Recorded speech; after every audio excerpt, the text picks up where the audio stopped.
उत्तानपाद की दो पत्नियां हैं। पहली पत्नी का नाम सुनीति और दूसरी का नाम सुरुचि।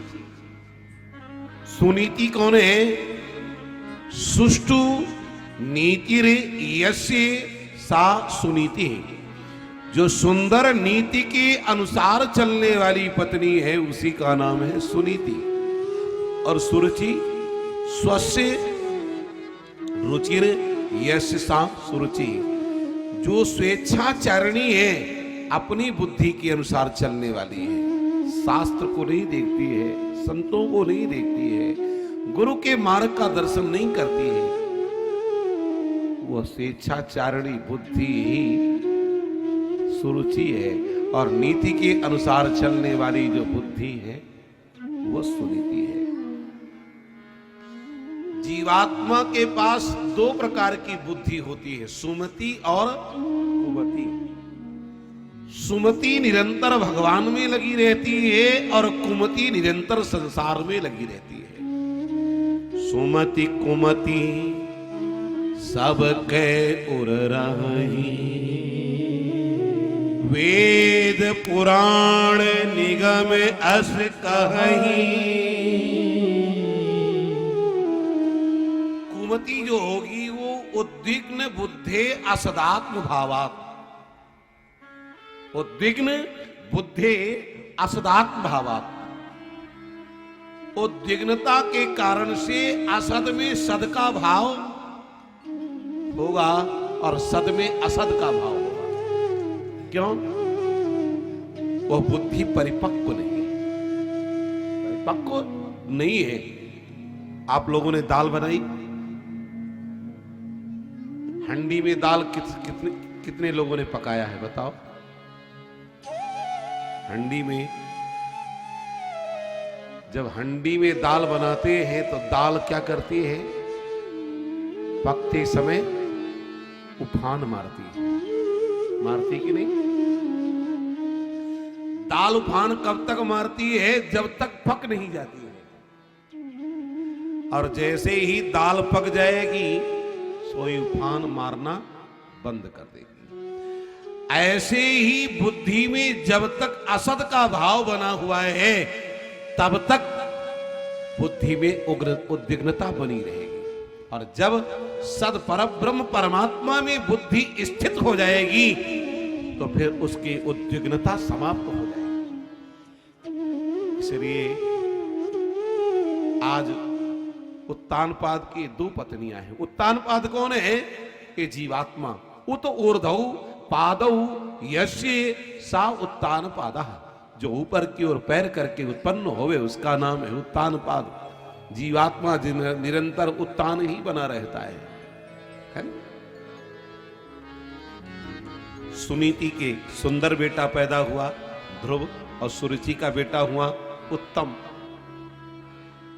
एक दिन उत्तम ने विचार किया, ध्रुव ने विचार किया कि मैं अपने पिता की गोद में बैठूं। जैसे बैठने दौड़ा वैसे सौतेली मां पहुंच गई, बड़े जोरों से डांटने लग गई। नवस्य न पतेर्धिष्ठ्यम भवानारूढ़ मर्हति, न गृहीतो मया यत्व कुक्षावपि नृपात्मजः। अरे राजा के लड़के, तू मेरी कोख से पैदा नहीं हुआ है, तो किसी अन्य मां की कोख से पैदा हुआ है, तो इस सिंहासन पर बैठने का अधिकारी नहीं है। देख, अगर तुझे सिंहासन पर बैठना है तो एक काम कर। क्या? तपसाराध्य पुरुषम तस्यैवानुग्रहेण मे गर्भे त्वं साधयात्मानं यदीच्छसि नृपासनम्। तुम परम पुरुष नारायण की आराधना करो और भगवान से वरदान मांगो कि मैं मां सुरुचि की कोख से पैदा हूं। इसका मतलब सुरुचि अपनी कोक को भगवान से ज्यादा श्रेष्ठ मान रही है। मां के पास पहुंचे, रोने लग गए। मां ने कहा, देखो बेटा, दुखी होने की आवश्यकता नहीं और किसी का अमंगल मत चाहना। जब तुम किसी का अमंगल नहीं चाहोगे तो तुम्हें मंगल भवन अमंगल हारी प्रभु सदा सदा के लिए प्राप्त हो जाएंगे। और देखो तुम्हारी मां कितनी अच्छी है। मैंने तो तुम्हारे पिता का भी ज्ञान नहीं कराया और तुम्हारी मां ने परम पिता परमात्मा का ज्ञान करा दिया। मां ने यही ना कहा कि तपसाराध्य पुरुषम, परम पुरुष नारायण की आराधना करो। देखो आराधना तो करो पर सुरुचि की कोक को मत मांगना, तो तुम्हें वह पद प्राप्त हो जाएगा जो तुम्हारे पूर्वजों को भी अब तक प्राप्त नहीं हो पाया है। ध्रुव ने पूछा, मां क्या वास्तव में मुझे वो पद प्राप्त हो जाएगा? अवश्य प्राप्त होगा। ध्रुव को मां के वचनों में विश्वास हो गया और ध्रुव चल पड़े। जैसे ही ध्रुव चले वैसे ही वीणा की तंत्रियां झनकृत होने लग गईं।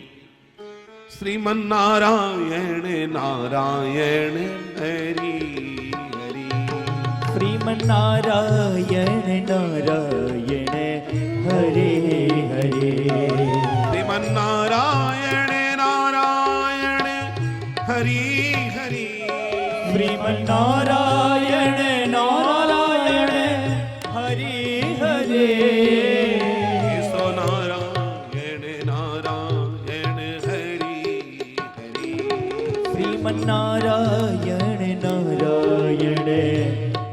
हरे, नारायण नारायण हरि हरि, श्रीमन नारायण नारायण हरे हरे, गोविंद नारायण नारायण हरि हरि, गोविंद नारायण नारायण हरे हरे, श्रीमन नारायण नारायण हरि हरि, श्रीमन नारायण नारायण हरे हरे हरे।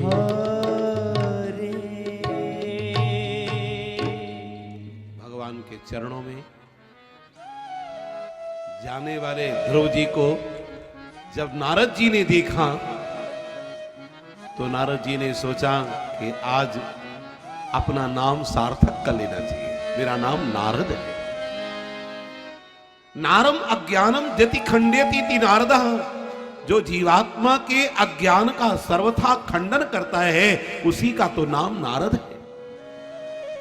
नारद जी ने बुलाया, बेटा तुम्हारी अवस्था खेलने की है, भजन करने की नहीं है। जाओ, मां तो डांटती रहती है, मां का डांटना तो काम ही है, पूरा नहीं मानना चाहिए। ध्रुव जी ने कहा, गुरुदेव आपको देना है तो कोई उपदेश दे दीजिए, जिस उपदेश के द्वारा मैं परमात्मा की प्राप्ति कर लूं। मैं लौटने वाला नहीं हूं, क्योंकि मां ने कहा तुम्हें भगवान मिलेंगे। मुझे मां के वचनों में विश्वास है। देखो, मां के वचनों में, पिता के वचनों में, गुरु के वचनों में प्रीति, प्रतीत और सुरीत के अनुसार चलना चाहिए। विश्वास हुए, माता पिता जो कह रहे हैं, गुरुदेव जो कह रहे हैं वही होगा। मातु पिता अरु गुरु के बानी, विनय विचार करिए शुभ जानी। बिना विचार किए करने पर शुभ होता है। अच्छा, तो नारद जी कह रहे हैं तो क्या सही कह रहे हैं कि लौट जाओ? नहीं, परीक्षण कर रहे हैं। वास्तविकता तो यही है कि जिसने बचपन संवार लिया है उसकी जवानी सुधर गई है, और जिसकी जवानी सुधर गई उसका बुढ़ापा संवर गया है। जय हो। हमें पहले बचपन संवारना है। बालापन ते हरि भजे, जगते रहे उदास,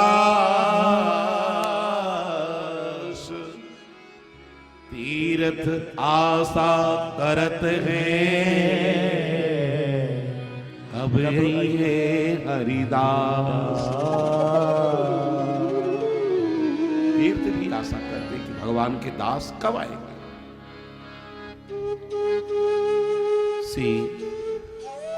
नारद जी ने कहा जाओ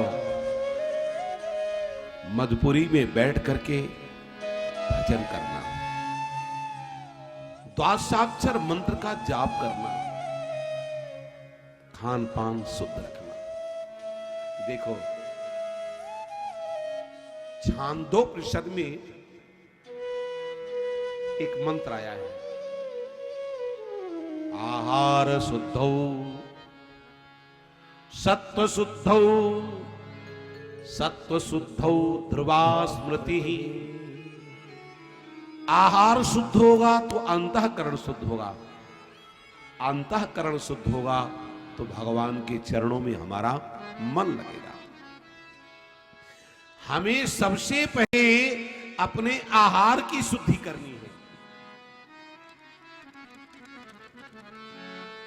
पाराशर स्मृति में एक श्लोक आया है, तंबाकू भंग मद्यानी ये पिबंती नराधमा, तेषां हि नरके वासः यावत् ब्रह्म चतुर्मुखः। तंबाकू, भांग, मदिरा, अफीम, चरस, इसका जो पान करता है तब तक नरक में रहता है जब तक ब्रह्मा जी की आयु है। इसलिए तो महाराज मनु भी जब भजन करते हैं तो कैसे करते हैं, करही आहार साक फल कंदा, करही आहार साक फल कंदा, करही आहार साक फल कंदा, करही आहार साक फल कंदा, सुमिरहि जयति सच्चिदानंद, सुमिरहि जयति सच्चिदानंदा।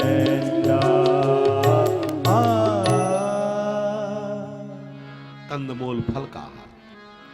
ध्रुव जी महाराज भी सी यमुना में स्नान करते हैं। देखो आपके यहां 3 नदियां एक साथ मिल जाती है, गंगा, यमुना और सरस्वती।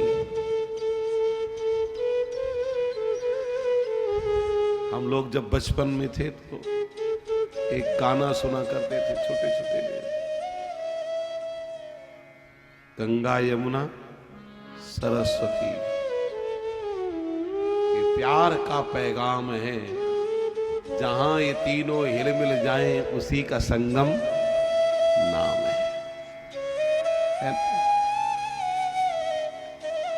इसका मतलब क्या है? जीव, ब्रह्म और माया। तो माया कौन? महामाया, आदि शक्ति श्री सीता जी, और जीवात्मा हम, और ब्रह्म परमात्मा। जहां तीनों मिल जाएं वही संगम है। ठाकुर जी मिल जाए वही संगम है कि नहीं? और मिलेंगे कैसे? प्यार का पैगाम है। जब उस परमात्मा से हमारा प्रगाढ़ प्रेम होगा। अगर प्रेम नहीं है तो परमात्मा मिलने वाला नहीं, चाहे तुम कितना उपाय कर डालो। दुनिया में सारी वस्तु पैसे से खरीदी जा सकती है, किंतु परमात्मा एक ऐसी चीज है जो केवल प्रेम से ही खरीदा जा सकता है। प्रेम के अतिरिक्त उसे नहीं पाया जा सकता। भगत के बस में है भगवान, किंतु भाई प्रेम न हाट बिकावे, खेत न उपजे खान निनिक से कहूं कहां ते पावे। खेत में नहीं पैदा होता, खान में नहीं निकलता, पाए कहां? शीश को मोले लिए ढिंग प्रेमी ने, राव रंग ले जावे। सर काट करके जब रख दोगे तब परमात्मा मिल जाएगा। सर काटने का मतलब अपने अभिमान को गला दोगे, सम्मान को गला दोगे और ठाकुर जी के चरणों में समर्पित हो जाओगे तो परमात्मा मिल जाएगा। ये सरल उपाय है। श्री ध्रुव जी महाराज ने साधना करना प्रारंभ किया। 9 दिन के अनंतर कपित्थ और वीर के फल। दूसरा महीना लगा तो कपित्थ और वीर के फल पाना भी छोड़ दिया। केवल 3 दिन के बाद तृण पत्तों को पाकर के भजन करें। तीसरे महीने में तृण पत्तों को पाना छोड़ा, केवल जल पीने लगे। चौथा महीना लगा, जल पीना भी छोड़ा, वायु भक्षण करने लगे। 5वें महीने में तो वायु भक्षण भी करना बंद कर दिया। देखो परमात्मा को पाने के लिए कितना त्याग करना पड़ता है। ऐसे परमात्मा नहीं मिल जाता है। वही का तस्किरा तौहीद में पाया नहीं जाता। जहां मेरा रईस है वहां साया नहीं जाता। ये वो नगमा है जो हर साज में गाया नहीं जाता। परमात्मा हर स्थान पर हर व्यक्ति को नहीं मिलता है। नायम आत्मा प्रवचने लब्ध्या न मेधया न बहुधा सुतेन। परमात्मा प्रवचन से नहीं, बुद्धि से नहीं, ज्ञान से नहीं, परमात्मा जब भी मिलता है तो अपनी कृपा के द्वारा ही प्राप्त होता है। तो आज जब वायु को रक्षण करना छोड़ा, प्राणों को रोधित कर लिया, सारे देवताओं की प्राण वायु रुक गई। सबके सब देवता भगवान के पास पहुंचे, निवेदन किया, नैवं विदामो भगवान प्राणरोधम चराचरस्याखिल सत्य धामना। सरकार हमें पता नहीं है कि हमारी प्राण वायु क्यों रुकी हुई है। कृपा करके आप मेरी प्राण वायु को संचालित करें। भगवान ने कहा इस समय ध्रुव के द्वारा प्राण वायु का रोधन किया गया है, इसलिए तुम सबकी प्राण वायु रुकी है। भगवान गरुड़ में विराजमान हुए और सीधे ध्रुव जी महाराज के पास पहुंचे। ध्रुव के पास जब ठाकुर जी पहुंचे तो ध्रुव जी ने ठाकुर जी के चरणों में साष्टांग दंडवत किया, प्रणाम किया है।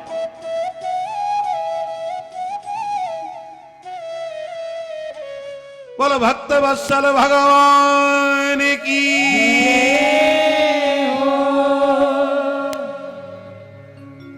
भगवान का दर्शन होते ही ध्रुव जी ने प्रणाम किया। प्रणाम की बड़ी महिमा है। एक बार कोई ठाकुर जी को प्रणाम करता है तो उसे 10,000 अश्वमेध यज्ञ करने का फल प्राप्त हो जाता है। 10,000 राजसु यज्ञ करने का फल मिलता है। ध्रुव प्रार्थना तो करना चाहते, छोटे है ना, कई बार छोटे छोटे बच्चों को शब्द नहीं मिल पाते। लगता है कि माँ ने कहा था भगवान मिलेंगे, पर माँ ने ये नहीं बताया कि भगवान मिलेंगे तो प्रार्थना कैसे करना। गुरुदेव ने भी नहीं बताया कि भगवान की स्तुति कैसे करना। क्या करूं, पढ़ा भी तो नहीं हूं। भगवान ने समझ लिया मेरा ध्रुव मेरी प्रार्थना करना चाहता है, इसकी मन की मन में रह जाएगी, इसकी इच्छा अगर पूरी नहीं होगी तो मुझे भी कष्ट होगा। तुरंत ठाकुर ने अपने शंख का स्पर्श ध्रुव के कपोल पर करा दिया। तम स्पर्श बालम कृपया कपोले,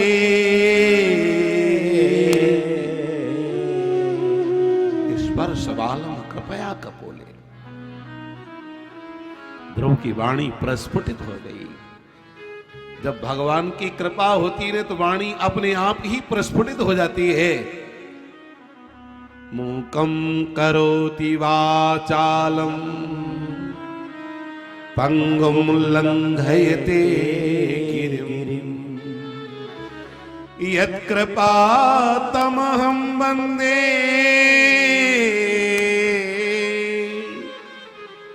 परमानंद माधवम। भगवान की बड़ी प्यारी स्तुति करे श्री ध्रुव जी महाराज। योऽन्तः प्रविश्य मम वाचमिमां प्रसूताम्, योऽन्तः प्रविश्य मम वाचमिमां प्रसूताम्, संजीवयत्यखिल शक्तिधर स्वधाम्ना, संजीवयत्यखिल शक्तिधर स्वधाम्ना, अन्यास्य हस्तचरण श्रवण त्वगादि, अन्यास्य हस्तचरण श्रवण त्वगादि, प्राणान्नमो भगवते पुरुषाय तोभ्यम्, प्राणान्नमो भगवते पुरुषाय तोभ्यम्, प्राणान्नमो भगवते पुरुषाय तोभ्यम्, प्राणान्नमो भगवते पुरुषाय तोभ्यम्। भगवान आपने मेरी सोई हुई वाणी को जागृत कर दिया। मेरी वाणी सो रही थी, आपने जगाया है। संजीवित अखिल शक्ति धारा स्वधामना। गोविंद आपके चरणों में बारंबार प्रणाम है। एक निवेदन है कि संसार के जितने प्राणी भाव सागर में बहे जा रहे हैं उनको कृपा करके आप मुक्त कर दें। भगवान ने कहा मैं मुक्त तो करना चाहता हूं पर होना नहीं चाहते। सरकार आप मुक्त करना चाहेंगे, होंगे क्यों नहीं? कहा अगर तो किसी प्राणी को लेकर के आएगा तो मैं उसे मुक्त कर दूंगा। ध्रुव जी एक सुअर के पास पहुंचे, मल में शयन कर रहा था।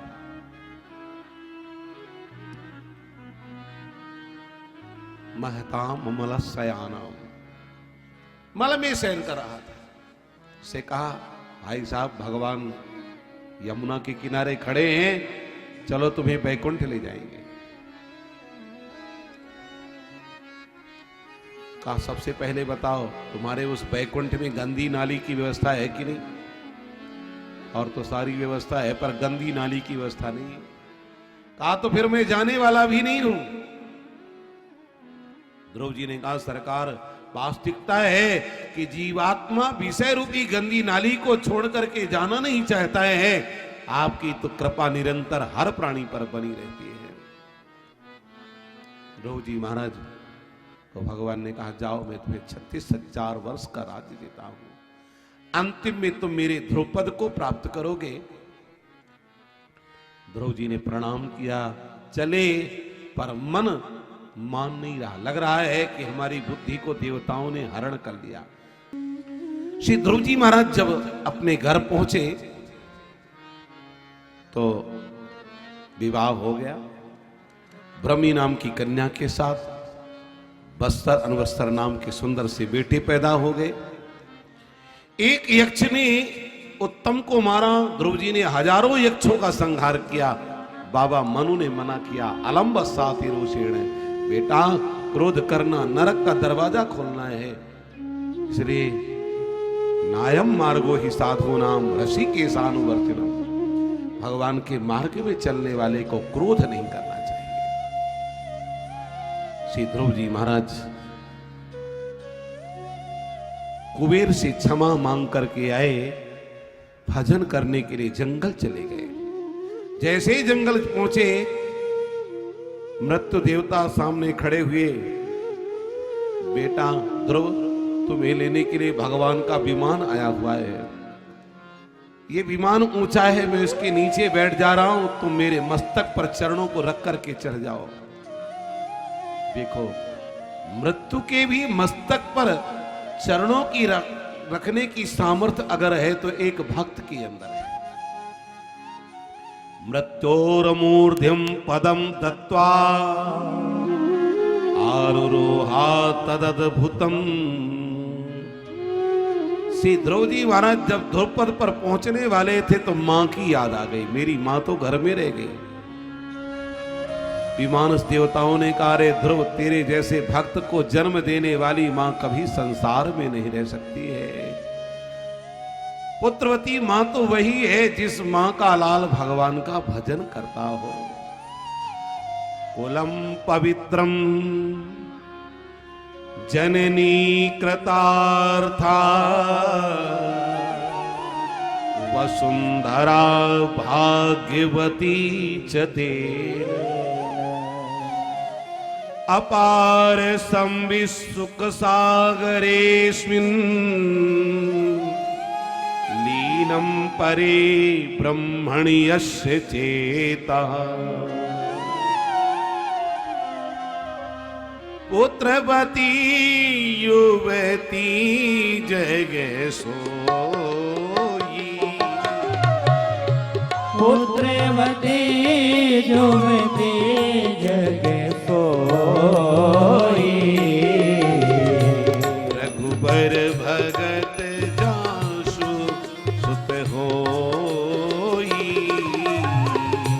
रघुबर भगत जासु सुत होई।